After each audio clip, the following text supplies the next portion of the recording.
All right. Starting in 3, 2, 1. All right. JP, what is JP like? So that was a nickname that I was given when I was in 4th grade. Oh, really? John Patrick is my name. Ah, So okay. JP. Very nice. Yep. Very nice. Very nice to see you. Very nice to have you in. Very good to be here. Welcome to the Eagle's Nest. So go ahead and give me your little military background. Yeah, so pretty much I was in the Army for 4 years active duty, then did 1 year in the National Guard. Okay. I was stationed at Fort Polk, Louisiana, and I was a combat medic.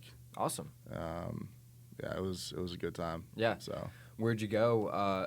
Were you just stationed there at that base, or did you go anywhere else? So I did some different missions. I did one at the border in Arizona for 3 months back in 2020. Mm-hmm.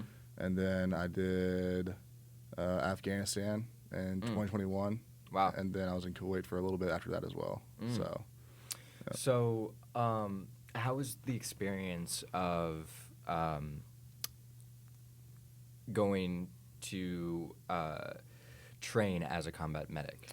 So after basic, you do your basic training, and then I did it at Fort Sill, Oklahoma, and then all the medics go to Fort Sam Houston in San Antonio, Texas, and it's pretty much 4 months. The first 2 months is EMT training, and then the second 2 months is the actual combat training, Right. where they teach you the combat aspect of being a medic in the Army. So what is the combat aspect of being in the Army? Like, So what was the difference between the regular EMT stuff? So the regular EMT stuff is built for civilian world. It's built for working out of an ambulance or in a hospital.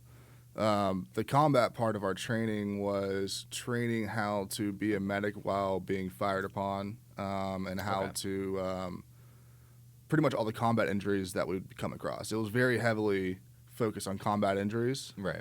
because when you deploy, there's a pretty good chance that's what you're going to see. Yeah. You know? But what they don't tell you is 90% of your job is actually the EMT, kind of like primary care provider. So The 10% is getting shot at. yeah, 10% is getting shot at if you Right. even deploy. Yeah. You know. So I mean, a lot of medics end up in hospitals anyway. So. Yeah. Yeah, that's a funny situation. All the medics ended up in hospitals. Who's going to help the medics, Yeah, exactly. So when you're out in Kuwait and Afghanistan, were you in any combat situations where you had to do your combat medic stuff? Yeah.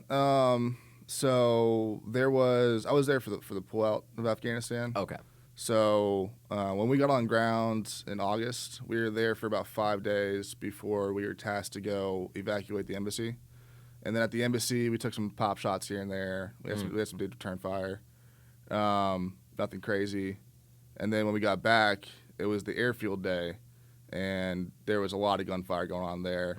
Different ISIS-K dudes coming out and shooting into the crowds, different people who were just crazy with the gun, and the Taliban. And I don't think the Taliban actually ever shot at us, but there was a lot of gunfire going on, so periodically throughout that time. Very interesting. Just like different. Was it different militant groups, like all together, like at the airfield? Yeah. So pretty much what happened is Taliban came into the city and they were closing in, and then that's why we evacuated the embassy. And then once we landed on ground at the airfield at like 2:30 in the morning from the embassy, because we were there for 20 hours. We evacuated everybody, then landed at around like 2 o'clock in the morning. And then we got told to bed our soldiers down and then have a meeting.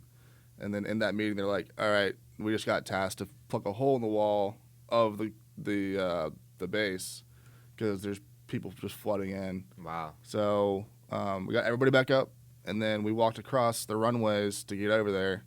And it was an active runway. So Oh, really? Yeah, there's C-17s coming in. Oh, my God. And there was one point where a plane was coming in, and I forgot who yelled a bit. He was like, "Get off the runway, get off the runway." Because there's literally a bird coming into lane on us. And so anyway, we get to Abbey Gate, and then that's not the place where they needed us. So then we walked down to the terminals, And then there was this wall, so you couldn't see anything past the wall. And then once you breached that wall and you looked left, there was about 5,000 refugees right there. Oh my god. Ish. It could have been more, could have been less. I'm just guesstimating. Because at this point, I'd been up for probably 2 days. And then so that's kind of where we went to go plug that hole in the wall. And then that day just turned into a shit show. So it was there was lots of bodies, lots of screaming, lots of yelling, lots of gunfire. So yeah, I remember seeing the video of the airfield. I'm not sure how recent it was, but they had people trying to hold on to the airplane as it was flying off. Yeah, I watched that happen. So it taxied one way, and there was a lot of the Afghan refugees hanging onto the side of it, like on the wheel well. My God. And then when it turned around, keep in mind the entire time these Apaches are flying down really low to kind of like scare people off, get the dust going so people back up. And some of them were shooting flares. Really? Yeah. But anyways, to turn around, and it taxied, and then it took off. And so it takes off, and then I'm focused again on my surroundings. We're in a patrol base in the middle of this airfield, which is the funniest thing, but it was more like a rally point. But anyway, so we're in this patrol base, and I'm standing right here looking at the runway, and my buddy's pulling security that way. And then all I hear is, "No fucking way, dude." And I look down at him, and then I look to see where he's looking, and I look at the plane that just took off, and there's just these dots just falling off the plane, just people falling off the plane. All the way along the runway, and then into Kabul and stuff. And then oh my God, one of our dudes got grabbed by another unit to go help scrape the bodies off the runway. So that wasn't fun for him, but it was God, imagine getting that job, man. Yeah, that was pulling the wrong straw right there. Yeah, so. No kidding. Wow. So let's rewind a little bit. So what made you want to join the military, especially get into a combat medic position? So my grandpa was a medic in World War II. I was an EMT before I even joined. Oh wow. Okay. And then I'd always liked the guns and all the good stuff. And then I told my buddy Kyler about me thinking about joining. And then the next week that I saw him, he handed me a recruiter's card because he was in. And he was already in? He had been in before, but okay. Yeah, he had some medical stuff happen, so he ended up getting out. But yeah, so he handed me a recruiter's card, and then next I called the recruiter, and then next thing you know, I'm in the office, and pretty much it was an interesting entry, I guess. Yeah, how so? Well, at first they didn't know that as an EMT I would skip half of AIT, and so I got through all basic or whatever. And then I got to AIT. What is AIT? Oh, it's Advanced Individual Training. It's the job school pretty much where you learn how to be doing whatever you're doing, whatever job, whatever MLS you chose. So anyway, I got there, and they're like, all the prior EMTs fall out. So I fell out, and I rolled up there. They're like, why aren't you a specialist yet? And I was like, what do you mean? Why? Specialist is the E4 rank. I came in as an E1. And I was like, what do you mean? They're like, yeah, all prior EMTs are skipping half of this thing, and they get promoted to specialist. And I was like, oh. Okay. So I guess I'm a specialist in skipping half my training. Wow. It's pretty tight. So because the first 2 months is EMT training, So I didn't need that, obviously. So yeah. So what made you want to get into EMT training? So I was a lifeguard. Uh-huh. And then when I was a lifeguard, when I was 17, I think I was 16. Okay. And then that kind of got me introduced into the medical world, the very basic entry level of the medical world. And I realized I really enjoyed it, And so I went to EMT school, and then I was actually in paramedic school when I joined. I was finishing up the first semester, and then I was like, yeah, let's send it, So ended up going. So it was. I would do it all over again. You really? know? Yeah. What do you like most about EMT stuff? Being able to help people, and that was one thing that I really loved about being a medic is that. So as a line medic, you're with the infantry. You're embedded with the infantry. Right. You do everything they do for the most part, and you're taking after them. You're kind of like a mom. You know, you're you hand out medications, you put on Band-Aids, you know. But it was being able to see the difference and like knowing that you made a difference. Yeah. So like if definitely for me, even if somebody was like not really hurt, but if they're just having a bad day, you know, I would just like listen to them and like just hear them out, and then whatever was hurting them, I would, you know, attempt to make it feel better. Yeah. You know, whatever it was. But a lot of it was just giving them attention that they needed because they were just getting, you know, shit on by leadership. Yeah. So, and then the leaders, they don't want to have any help at all, and they don't want to, you know, oh, I'm not sick. Good. Yeah, exactly. Make me alone. I'll just take an ibuprofen, but I'm fine. It's like, well, your arm's hanging off, dude. So. It's always the leaders, man. You know, it's like I see a lot of stuff. I used to do Taekwondo, and I follow like MMA and stuff like that. And I saw this video. It was like, you know, rookies in jiu-jitsu when they're in an arm bar or like a leg bar, and they're like, all right, tap out, and then, you know, the black belts are like, you're gonna have to break it, like, just break it. But you know, it's good to it's interesting to see that not only you provide, you know, actual physical medical support, but also emotional support. Oh yeah. That's very awesome to see. And you know, what do you feel like the emotional? What do you think works best for you know, service members as like, you know, in helping them in the best way possible? While they're in. Yeah, So it depends per MOS. With the infantry, there's a lot of long field problems, and a field problem is when you go out to the woods and you do training in war games or whatever, and you know, you don't have a shower for 2 weeks straight, you don't have any bathrooms for 2 weeks straight, you know, you're eating MREs. A lot of that is just maintaining a positive attitude, and just trying to be funny and like be happy, so the people around you are funny and happy. Yep. Which I learned that during my first JRTC rotation in 2019, which is it's like a month-long field prom. It's just a whole, everything's just a pain in the ass. Everything sucks, and you hate your life, and you're like, why did I join the army? How did I get stationed with the infantry? Like, but at first, I was that field prom. I didn't have the right attitude. I was very like it's called field depressed, where you're just like, you're out there and you're just like, this sucks so bad, and you just can't stop thinking about how much it sucks, and you just, you know, you're just ornery, and you know, everything's stupid. Yeah. And then I learned through future field proms that if you have a positive attitude, it definitely goes by faster. If you make jokes, blah blah blah, you can still, you know, complain. Complaining's completely fine, as long as it's not excessive, and you make jokes in between. Definitely. So. Definitely. Yeah. What would you say is the most common injury that infantrymen get? And garrison, like in normal. From what you experienced. Yeah, from normal training and like normal like Fort Polk stuff, heat casualty. So that's like the most common serious injury, like heat exhaustion, heat stroke. Right.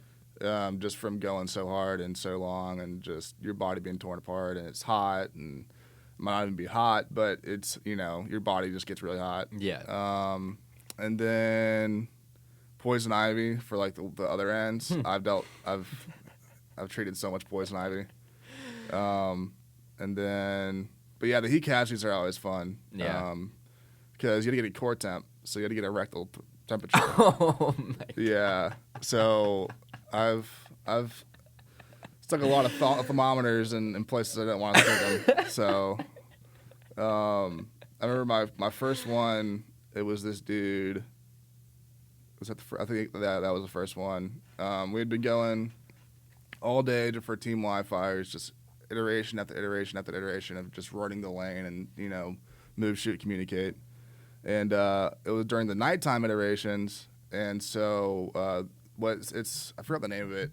It's pretty much when your body just can no longer compensate for the heat, and so it finally just gives in, and like you get really hot. So that happened at night. It's like a cumulative like heat exhaustion thing. Yeah. So Anyway, he went down at night, and then so I was like, it's nighttime. Like, how are they heat catting? You know, it's not even hot outside. But anyway, so somebody was like, hey, this guy's puking, and I was like, okay. So I go over there and I check on him. I was like, what's going on, dude? And then he just kind of starts to tearing in front of me, you know. And then I was like, all right, let's get going. So rolled him over, and then he was conscious too. He was not happy. And I was like, you know what I gotta do? He's like, Doc, you don't have to do it, man. You don't have to do it. I was like, you know, pleading. I have to. Oh man. Pleading. And then so I stuck him. He actually wasn't even that hot. I think he was like a 101. And then 102. It changes every year, or every now and again. But it was 102.2 was like the, hey, this is a really serious thing. Yeah. Or you look for altered mental status if they're unconscious or like kind of loopy. Like that's a big sign that you need to get him birded out of there, fly him out of there. Definitely. But yeah, gave him an IV and some other stuff and got him going. Do you have any, you know, memorable stories of, you know, either a crazy injury or even like a funny medic story? I mean, that that last one was pretty good. I have one. It's a little inappropriate.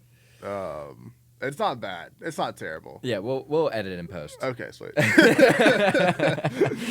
But anyway, so this is during the second JRTC that I went through. Okay. And they had just assaulted a company had assaulted a village, and it was like a live fire thing, big training thing. So I roll up, and I was in an FLA at this time. I actually wasn't on the line. I was in a 4-liter ambulance, which is just like the military ambulance. Okay. And so we roll up, and this dude, we were actually there for something else. And then this dude was on a knee, and they're like, Doc. So, you know, because it was one of my dudes that was calling me over to him. Yeah. So I came over to this dude, and he was on one knee, and he was just sweating and just not having a good time. You could tell he was out of breath. And I was like, hey, what's going on, man, blah, blah, blah. And he started talking to me, and then he stopped talking to me. And then he slowly kind of just, like, passed out. Oh, so I was like, all right, let's go. So, but there was, like, all these people around. So there's probably, like, 5-6 people working on this casualty. But there was a PA there. So I just let him take the lead. I was like, hey, you know, you're the PA, so I'll let you do your thing. So I corpse sent him. Got his pants down, and then the thermometer's about that long, but it's thin. Yeah, you know. But you gotta stick that whole thing. Yeah, not that whole length. Not the whole thing. Okay. You just gotta get a good amount in there. Okay. Hey, man. So anyway, I stick the thermometer in. This dude's completely unconscious. Like, he sternum rubbed him, like nothing was happening. I stuck the thermometer in, and he arches his back. He's like, oh fuck. And I was like, I was doing my absolute best to maintain my composure around all of these people. I'm just sitting there. I was like, that did not just happen. You know, like, oh my gosh. So. Oh my God, that is hilarious. Yeah, that was something right there. He was awake. He became awake real fast. He woke up, yeah, man. Yeah. Oh, man. But the crazy thing is, I saw that dude probably 4 days later. Yeah, thankfully, he didn't remember a thing. Okay. So, he doesn't. I didn't tell him either. Good, yeah. Just keep it out. Just push it out of the way. Yeah, it was like, that was already a bad situation for you, dude, so I'm not going to make it worse by telling you this embarrassing story. Too funny, dude. Yeah. Wow. But then, like, when I deployed, like, I didn't really deal. All my dudes were good when I deployed. None of them got injured. Nothing too serious? No, it was kind of insane because, like, we had bullets, like, flying over our heads. Yeah. At one point, and we're in the middle of a field. But yeah, nobody got hurt. I think one of my dudes said that he caught like, a bounced round to the toe or something like that, but it was nothing, you know, like he was fine. Got shot in the toe, man. Yeah, it's like, no, I don't think you did. But. Yeah.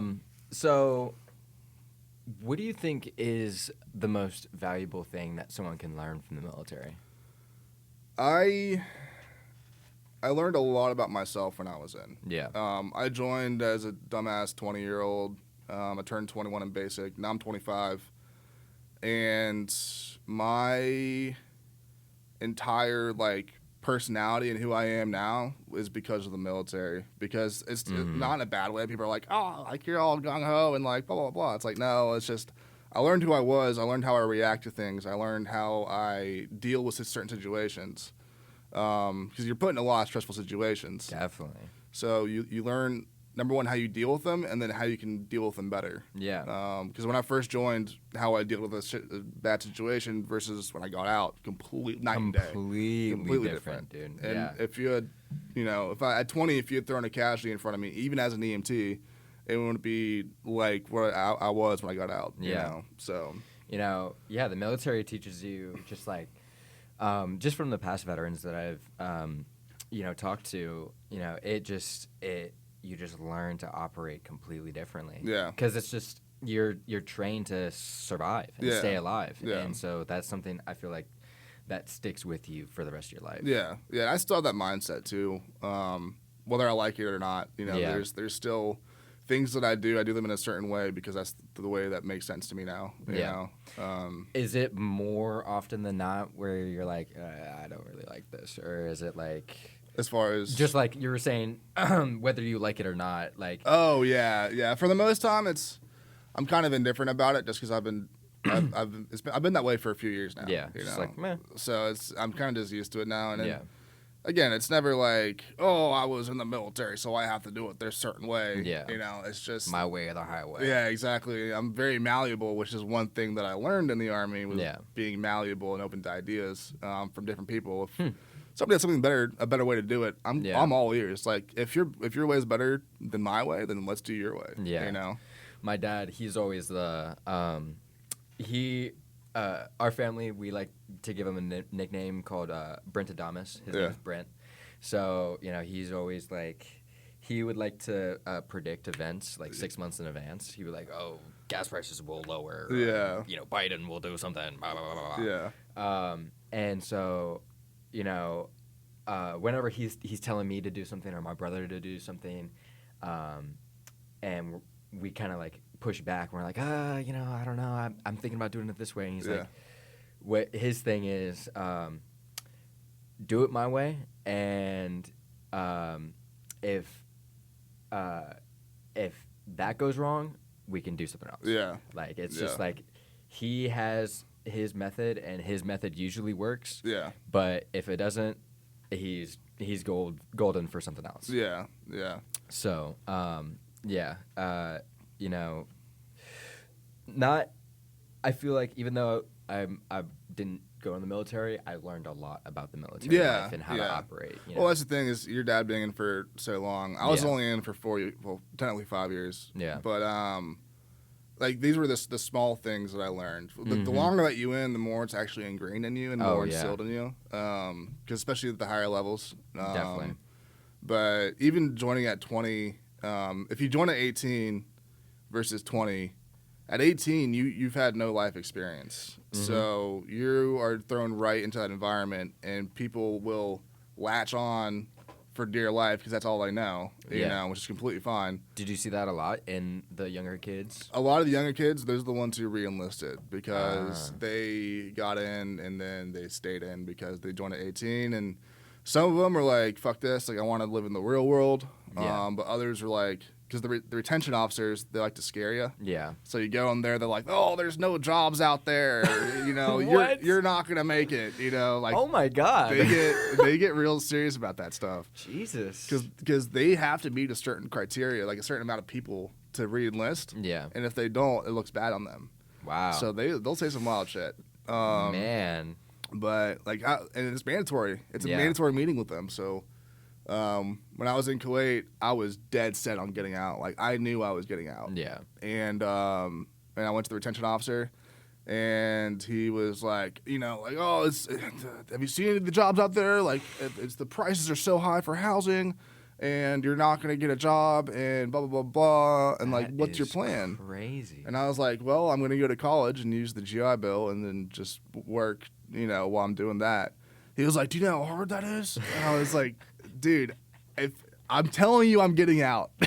Like, you cannot make me stay in. I've never heard of that. I didn't know that retention officers were really they would like lie and stuff just to try to keep people in. So they walk a thin. The ones that I've met walk a thin line because it's like they're not technically lying. Like they're just pushing the truth. They're pushing. They're extending the truth. They're exaggerating. Yeah. Yeah. Like with the housing prices being high and like having it hard to find a good job. Like, I mean, there is some truth to that. Not wrong. Yeah. But they definitely like to emphasize that on your way out. Yeah.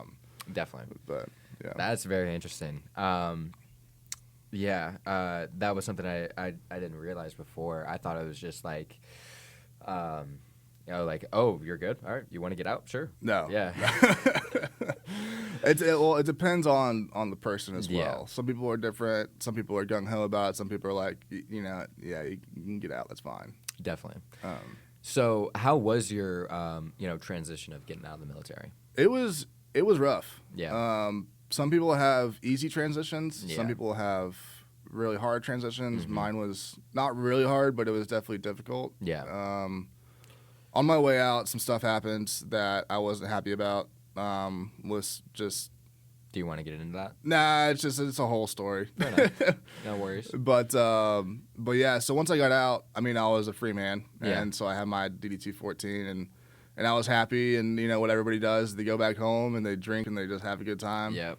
And then so we came back from deployment in November of 2021 from Kuwait, and then I had 5 months, and then I was out. Mm-hmm. So I came back from deployment, 5 months, and then I was out of the Army.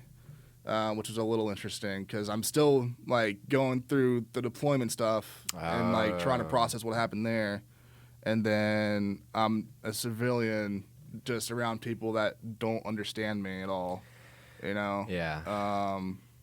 That's like I think that's like the biggest thing with vets and getting out is we were just part of a whole culture, Yeah. the terminology, the experiences. Completely removed from it now. Yeah, so you're completely removed from it, and then you don't have people who are like Support. That like people are supportive and everything, but they don't know how to be supportive. Exactly. And they don't understand the stories that you tell, and they don't understand why you do certain things. Yeah. Civilians, it's like. I don't know. It's like a surgeon trying to do an operation on a cat. Yeah. Something like that. Yeah. It's just two different worlds. Yeah, exactly. And it was so that and not having that, I guess, that structure and like the presence of other people who have experienced what I've been through. I was very alone for that time. Yeah. I was surrounded by friends and family, but I was very alone because... You weren't alone, but you were alone. Exactly. Because I could... I don't know. Like, they just weren't there, Like, when I was leaving Fort Polk, like, I was still around all the people that I deployed with. Yeah. So they were there. They knew the experiences. They knew what we all went through and saw and witnessed. Yeah, it's your band of brothers, man. Yeah, and then even the people who didn't go, they still knew about... They were still part of the Army, still, like, especially the infantry. Yeah. So we still... And I knew some of them for, like, 3, 4, 5 years, Mm-hmm. So we were all experienced... All of our experiences, co-enjoined. You still talk to them? Oh, yeah. Awesome. I talk to most of my buddies from the Army. There's a few who aren't very good at communicating, which I completely get. Yeah. So that's, but yeah, no, I'm in all the group chats and we all still talk to each other and stuff. So, awesome. Good, yeah. good. So, how were you able to, get past that kind of, rocky situation of, just getting out of the military and, you're on your own and you feel like you didn't really have anybody there to support you in that situation? So I ended up moving to Tampa over the summer to stay with my Where were you from originally? Jacksonville. Oh, okay, Yep. okay. So I moved to Tampa, and I was there for 3 months, and then great time. It was my godparents too, so it was a great time. It was exactly what I needed just to kind of be by myself and figure my stuff out. Yeah. And just kind of do my own thing. And then I came down here. Last August was really rough. just because there was like it was a year anniversary of like Afghanistan. Yeah. So it was just like a lot of reliving that kind of stuff. And Yeah.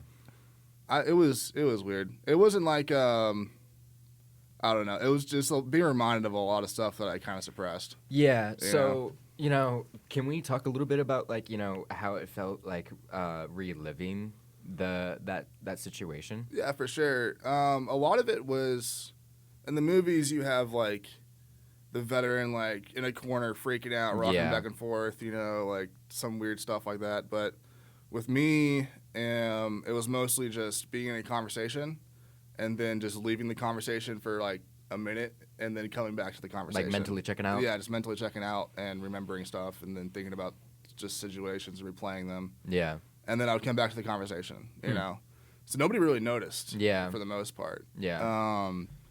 So, yeah, that was a lot of it. The occasional dream, You would have dreams about it? Yeah, it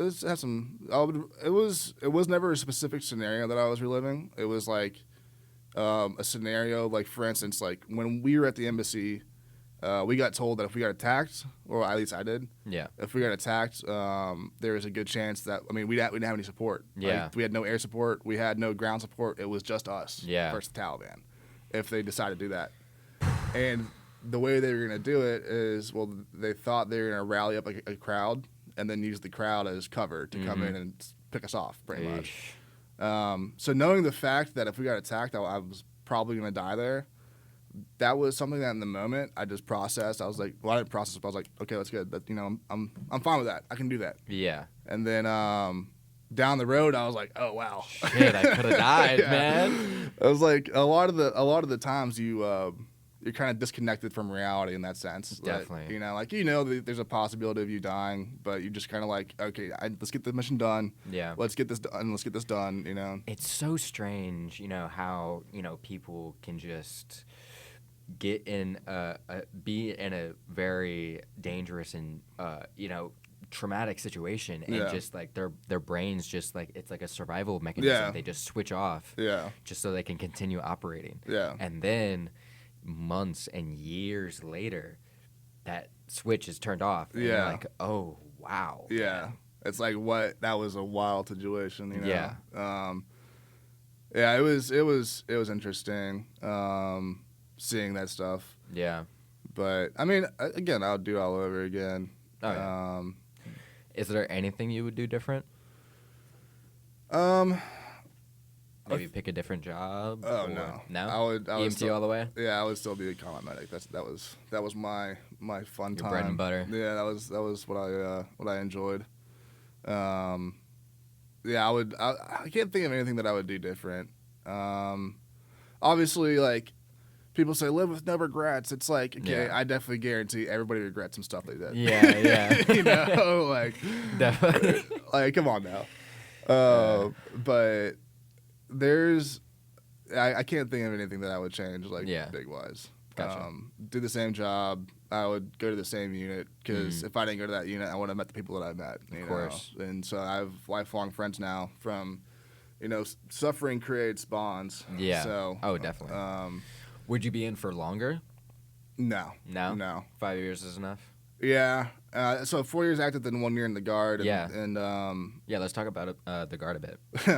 That was interesting. Yeah. Going in, I decided that because I knew that the Guard was a completely different environment from the Army. Yeah. So I decided that I was just going to keep my mouth shut.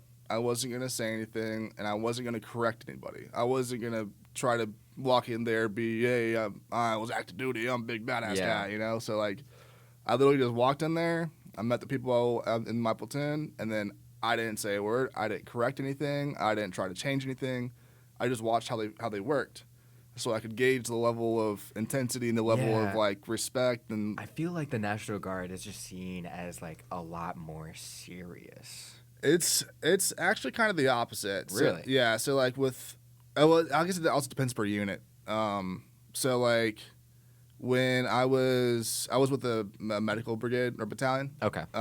So it was all medics and pogues and people who were never really associated with the infantry. Right. So I just came from an infantry battalion that I just deployed, And so the level of intensity was completely different. Okay. You know? And then, so the National Guard is super chill, you know, like everything.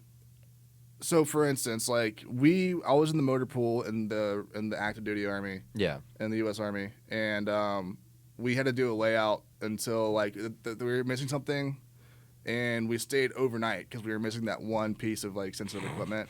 And like we literally tore apart like just an insane amount of things to try to find bolt this by bolt. exactly to find this one part. You know, we stayed until 6 a.m. the next morning, and then we had like a half day, and then we were back that afternoon. Yeah, you know, and the National Guard, we lost some equipment like that, and so like we're all just tearing apart searching for it, and like, oh, it's 5 o'clock. All right, let's go home. Oh, don't worry about it. We'll find it later. What?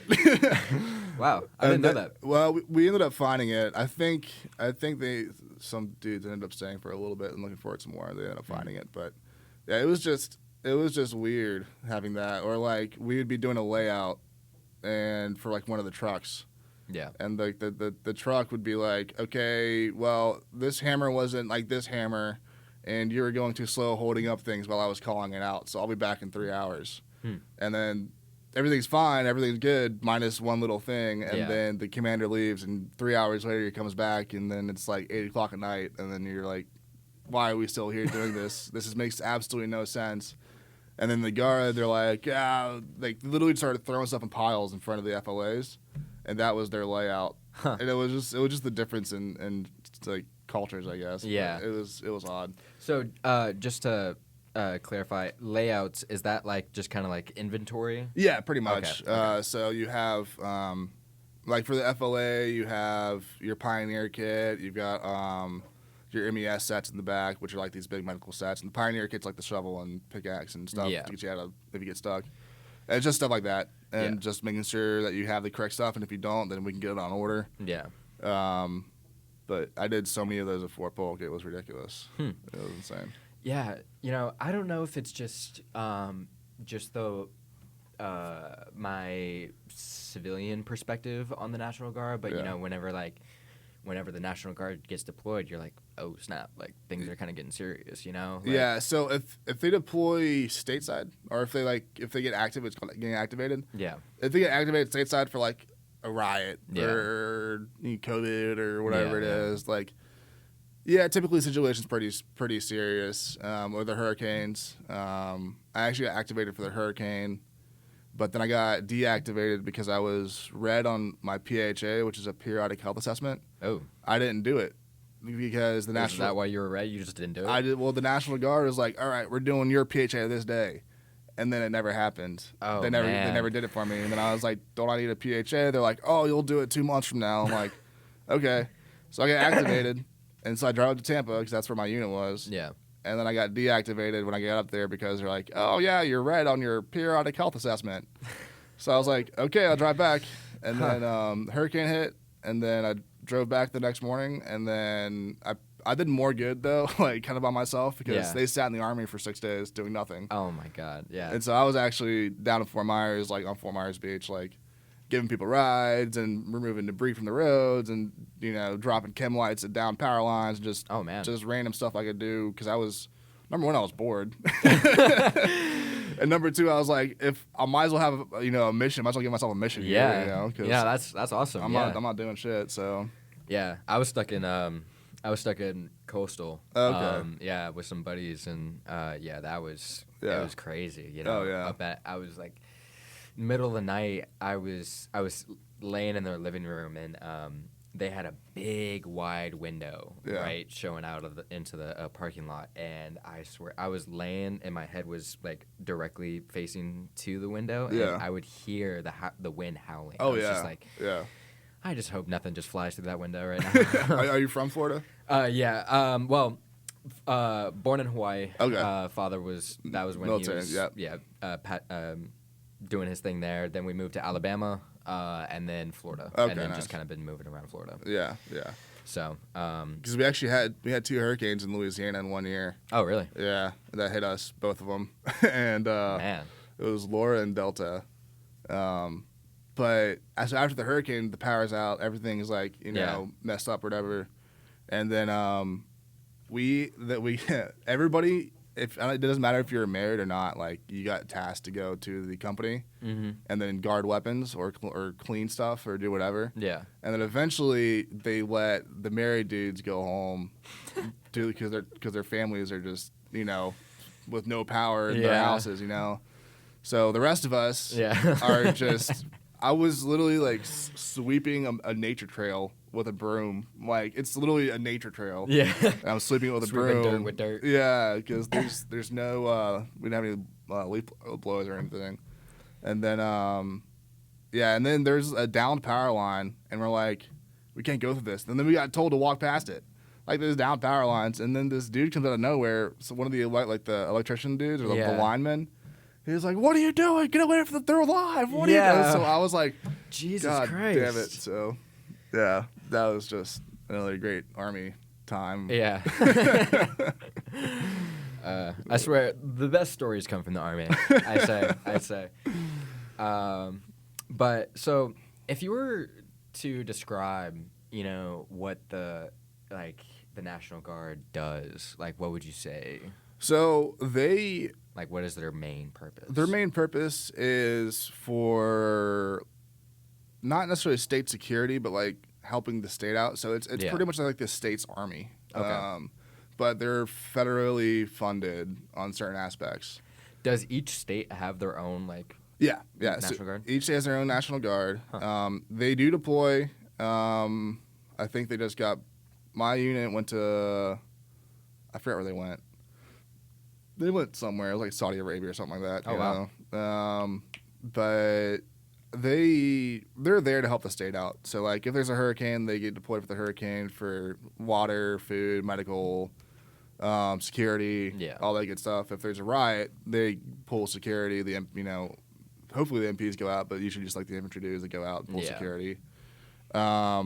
But in a time of war, so like say the United States got attacked, they would be activated to support and deploy and whatnot. So, I mean, it was interesting. It wasn't like, to put this in perspective, we were at a range in the National Guard. Yeah. And the range was catered by IHOP, which is I have never heard of this shit before. I was like a gun range. Yeah, it was literally it was a National Guard gun range. We went out there on a gun range, and they brought IHOP out and served it to everybody. And so I'm sitting here, I'm like, oh my God, this is the best thing to ever happen. Is that like a normal thing, like rangers getting served food? No. Usually it's absolutely bizarre. Like they might do like hot A's, which is like it's like they bring like the food out in like the containers from the DFAC and stuff. Okay. They'll do that if it's a good unit. Man. For like one or two meals a day. But yeah, no, they literally that's if you're staying overnight too. Yeah. Like that's not like if you're going for the day. That's like if you're staying overnight at the range, they'll bring out that stuff if they can manage it. But this is like we showed up at the range at like 8:30 and we left by 16:30, 4:30 in the afternoon. And so it's like 9 in the morning, and they just bring IHOP out. And I'm like, what the fuck is going on right now? Nothing like an M4 and a Rudy Tooty Fresh and Fruity, right? Dude? And so I'm serving or whatever, and some girl's like, they actually have syrup this time? It took everything I almost blew up on her because I was like, you don't realize how good you have it right now. Man. But I didn't say anything. I just like, whew. Okay. just enjoy your IHOP. Yeah. So you say the guard. You would say the guard's a little bit more spoiled. Yeah, for sure. Now this isn't all units, and they do have their training, and this is a medical unit, so it's a little bit different than the infantry, what I'm used to. Mm-hmm. And for all I know, there might be a lot of other units that do that same thing, even in active duty. They might do that stuff, but yeah. I've never heard of that before, and I just... That's the first time I'm hearing it, Yeah, too. and I was like, this is the most National Guard shit I've ever seen in my entire life.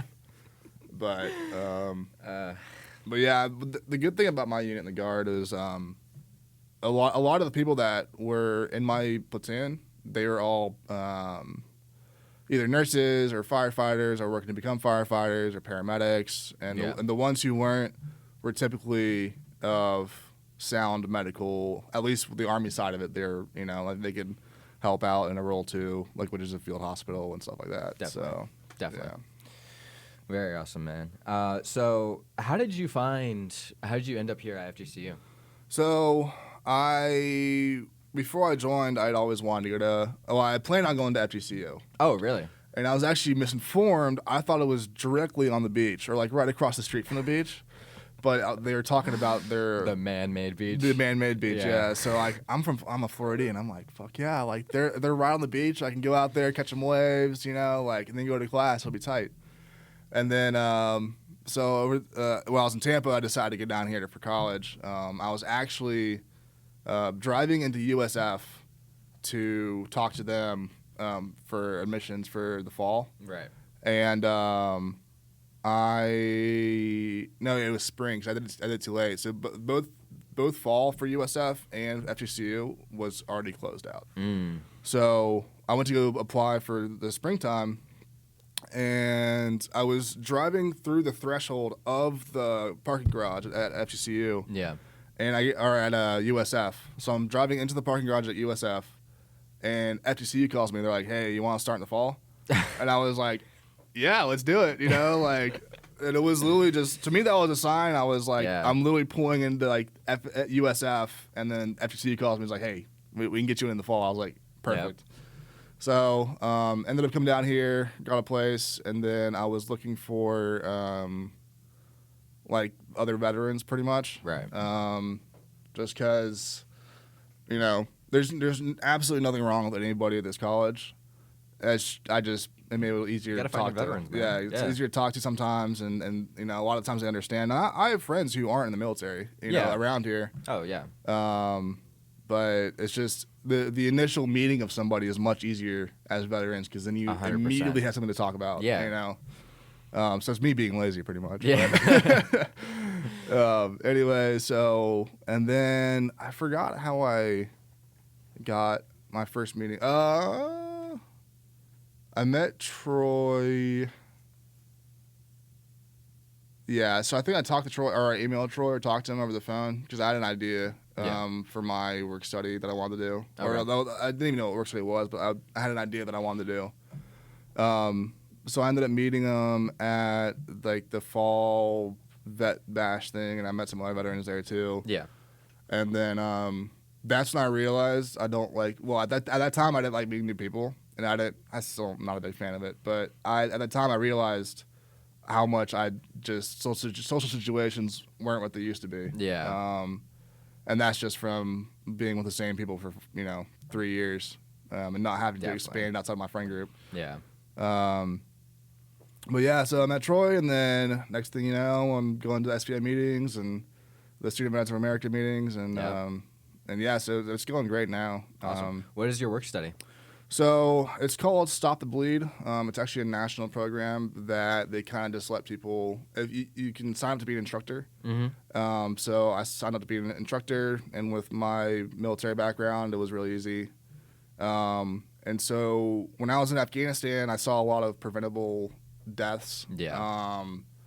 Just from either heat casualties or from like bleeding or whatever. Like, I didn't see them while it was occurring. I just kind of saw the aftermath on some people, and I realized that civilians don't have the training, or they didn't have the training to basic first aid training, which is it's very easy to learn. And I can teach it in 2 hours, which is I'm planning on doing, but. So I saw that the civilians didn't have like this medical knowledge, very basic medical knowledge to save lives. Mm-hmm. And then I realized that in the States, most people don't have that either. So they don't know how to put on a tourniquet or just basic first aid stuff. Yeah. So my goal became to teach as many people as possible how to apply a tourniquet, and then how to like pack a wound and like apply a chest seal. Applying a tourniquet, the average EMS response in America is 7 minutes. Wow. And then a tourniquet, say, something happens and this building blows up right now. Yeah. And you're sitting there with your leg blown off. And I have a tourniquet on me, which I do. I can literally like run over to you, apply the tourniquet, and then you'll be good to go, and not good to go, but the life threat of bleeding will be stopped right there in 30 seconds. Wow. You can bleed out from a femoral artery in 3 minutes or less. Wow. So that's why having that first responder, that civilian with the tourniquet right there, you can save a lot of people. And so, just quick question. So, like, if my leg gets knee down is gone. Yeah. If you apply a tourniquet, that will save me from completely bleeding out. Yeah. Wow. Yeah. Huh. And then like packing a wound, like your carotid artery right here. I'm not sure if you've seen videos of it, but when people get stabbed here, it starts squirting, and then within 30 seconds they're unconscious, and then within like 2 minutes they're dead. Like there's no saving them. So having that knowledge of being able to pack a wound or putting on a tourniquet as just an average bystander, it can save a lot of lives. So that became my goal. And then eventually I wanted to do CPR classes for the community. Because I was rounding a corner.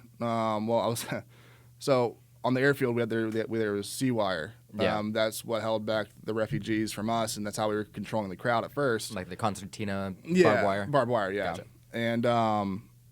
And what happened was, well, that was later on, but some dude was like leaning over it and fell on it, and then people used him as a bridge to get over it. Oh my God. It was bad.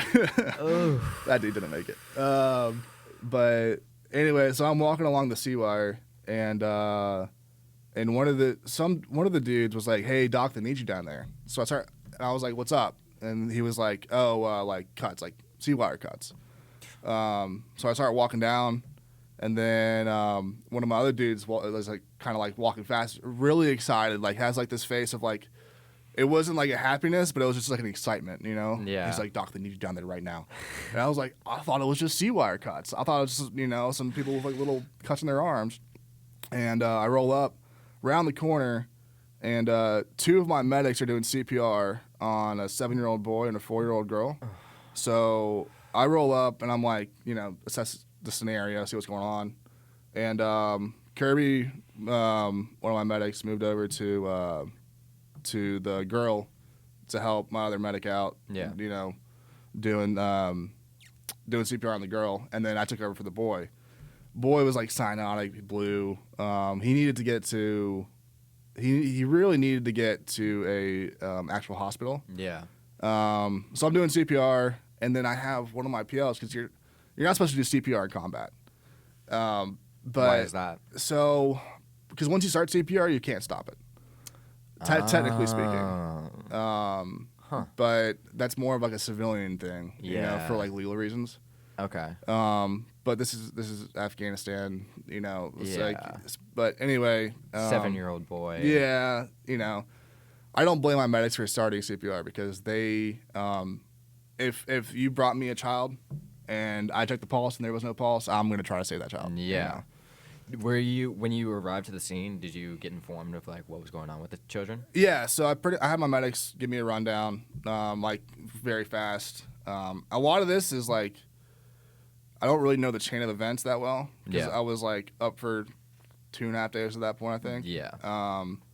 But anyway, so I started doing CPR on the 7-year-old boy, and then one of the PLs comes up behind me. He's like, "Doc, what's wrong with this picture?" I'm like, "Well, there's a dead kid right here. There's a near dead kid right there. What do you mean, what's wrong with this fucking picture?" You're doing CPR. Yeah, exactly. Like, mad at me that I was doing CPR. My God. But that's a whole different story. Anyway, so I have one of the other dudes come and do CPR on the boy while I go talk to my first sergeant. Yeah. So I go talk to him. There was no possible way of evacuating these kids, from what I was told. So I had to call it on the boy, because I was the highest medical authority there. So either we sit there and do CPR all day and wait for an evac, or we get back to the mission, which we had to. So, and we've been doing CPR on the boy for about, I think, 20 or 30 minutes total-ish. So at that point, it was, there wasn't really much we could do, especially if we couldn't evac him. Yeah. So moved over to the girl, And then we started to have like posture, which means there's intracranial pressure. Okay. So we started to hyperventilate her to like kind of like get some more oxygen in. Yeah. And then so we got her breathing back because she had agonal respirations, which is like the body's like last attempt to like breathe. Oh, okay. And so yeah, we were BVMing through that, like the bag valve mask. Oh, okay. And then we shut a heartbeat though, which was good. So we got her breathing again by herself. Wow. And then we handed her off to the parents. And we're like, go into Kabul right now to the nearest hospital. Like, she needs the hospital right now. Yeah. And then the interpreter, he also spoke English. She was like, yeah, she didn't make it like 20 steps. So she ended up dying too. And then I pulled my medics back, and then took a break. And then that's the first time that on the airfield that we actually got directly shot at. Oh, wow. And then we had our dudes drop those two guys. I was looking from afar, and one of the dudes, like, he just got filled with so many rounds. Like, he did a backflip. Oh, my God. He was just shot so many times. There's, like, multiple angles of fire Yeah, on him. it was like the Marines and us. Just, like, yeah, but they were shooting into the crowd because everybody that was leaving was a traitor in their eyes, you know. But yeah, so that's why I'm trying to teach people CPR as well. Well, yeah, you know, that's a sad story. But you know, it's a good story to be inspired from, and you know, with what you want to do. It's a very interesting work study. Yeah, so I eventually want to expand that to CPR as well, but I have to go through the CPR instructor's course, which is actually a little more intensive than just applying to be an instructor for Stop the Bleed. Right. But yeah, that's my work study, and I'm really looking forward to it. It's kind of a passion, you know. So I enjoy teaching. Yeah. So, and if I can teach, it might as well be something that's going to save lives, you know? Exactly, man. Exactly. That's awesome. Yeah. All right. One more question. So, what do you think is one thing that people, whether it be, you know, your family or the community as a whole, can do better for veterans? Or maybe even for, like, yourself. So one thing, and I don't really think this is going to be like taught or anything, or like they're going to have to know how to know this. Yeah. But people with PTSD, some people have this grand idea of what PTSD is because of the movies. You know, they think it's like, again, some dude crying in a corner, or like some dude snapping and shooting. Put down the rifle. Put down the rifle. Exactly, you know. But in reality, for most of the people that I've talked to, it's just like quiet things in our head, you know. And it's also relative too. Yeah. So, like, somebody else's event that, like, to me is completely normal might been very traumatizing for them. Yeah. And something that somebody else thinks is normal can be very traumatizing to me. Yeah. So just, you know, it's kind of relative per person. And it's not as grand of an idea as people think it is. So I feel like what a lot of civilians see PTSD as is the triggers. Yeah. You know, seeing the triggers and then seeing the veteran just go off. Yeah. So is you know, triggers like that not as common? It's more just kind of like in your head kind of thing? Or is it, you know, like you said, relative to everybody? It's relative to everybody. For me, there's definitely triggers. Yeah. Like when I first got out and like I was around kids, like kids were like my trigger, and it wasn't because it wasn't like I couldn't be around kids. I would just be sitting there hanging out, remembering with like one of my little siblings, and then I would kind of just like, oh, that's right, I was in Afghanistan 6 months ago, and or 8 months ago, and you know, I had two kids like die under our care, you know. Yeah. And it's just like one of those quick thoughts. And then you just go back to normal life, you know. Nobody really knows either. It's kind of just flashes go through your head. Yeah. But you know, like I said, it's all relative. Yeah. So for somebody else, depending on the severity of it, they might not be able to like be around kids. You know. That's a pretty severe case, but again, I'm not a psychologist, so this is just from my experience, Understood. So you would say, kind of recognizing and maybe having civilians or the community take a different approach to veterans and their PTSD. Yeah, for sure. And a lot of dudes don't like talking about it. Yeah. I don't mind talking about mine. Yeah. I don't mind talking about a lot of the stuff that I saw. Yeah, that was one of the big reasons why I wanted to do this kind of podcast was, getting veterans in and trying to have them talk about, difficult topics. Yeah. And, have it be – because I feel like this one-on-one extended conversation, especially with someone who understands – not who was directly involved in the military, but who understands and can kind of relate to that. For sure. It can kind of, let their guard down, and also just, there were some things that you didn't want to get into. Yeah. But, I want this to serve as a way for veterans to kind of get things off of their chest. Yeah. Yeah. And that's one thing is, some people don't like talking about it, which I completely understand. I completely get. And then some people don't mind talking about it, and some people enjoy talking about it. Yeah. I don't mind talking about it, and it happened, and I mean, for the most part, it's no sweat off my back, Like, I'm not gonna like go home and be like, oh, PTSD, I'm freaking out now. Like, no, it's just a normal day. Yeah. But it's definitely really cool to have this platform in order to do that, because for the average vet, there's not places like this, and there's not things to do like this. Exactly. And the other main reason is to let the veterans be able to tell their stories. Yeah. Because for so long, veterans have gotten just a weird stigma. Civilians, back in the 70s, they used to hate military service members. Yeah. And, it's definitely not like that anymore, but I still feel like the civilians have a perspective on the military that just, that me personally feel like it's not the right perspective to have. Yeah.